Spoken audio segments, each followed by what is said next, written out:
Fourth question we ask first to Mr. King. What policy and procedures should the Attorney General's office use in determining whether or not to pursue an action requested by private entities? Well, that's kind of a broad question. It could mean a lot of different things, but basically, one of the things that you have to know if you're the Attorney General is you have to understand the Constitution, you have to understand who your client is. In this case, the client for the Attorney General is the state of New Mexico.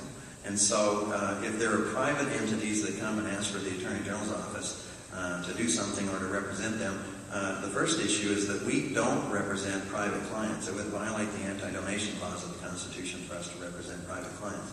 But, for instance, we have, in consumer cases, we might have a group of consumers that come to us and tell us that they've been defrauded by some particular business or something, and so we can represent the group because it is our job to prevent fraud. And my consumer group does about 3,000 cases a year where individuals come to us and raise issues to us that are consumer issues, and then we can work on those as long as it's in the state's best interest to do so. But the Attorney General's office does not and cannot represent private individuals in individual cases, and occasionally people complain because they want the Attorney General's office to solve some of their specific problems, and we do what we can, but we're not allowed to represent private individuals. Mr. Chandler? Well, I think it's important to recognize that Gary has made it clear that they can't represent private individuals, but we represent New Mexicans, and we represent New Mexico's best interests. I think there's many things that are not being represented with regard to New Mexico's best interests today. I think the Attorney General has represented a political party. For example, the cap and trade issue.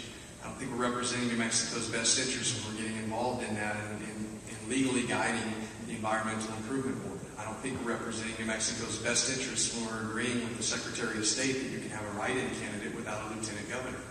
I don't think we're representing New Mexico's best interests when we are allowing Congress to mandate the citizens of New Mexico to purchase a service under the threat of a tax or a penalty. I don't think we need to represent political parties. I think we need to represent New Mexico's best interests. You're right, we're not able as the New Mexico Attorney General's office to represent the individuals in any particular lawsuit, but we represent the clients. And the clients are New Mexicans, and New Mexicans deserve better.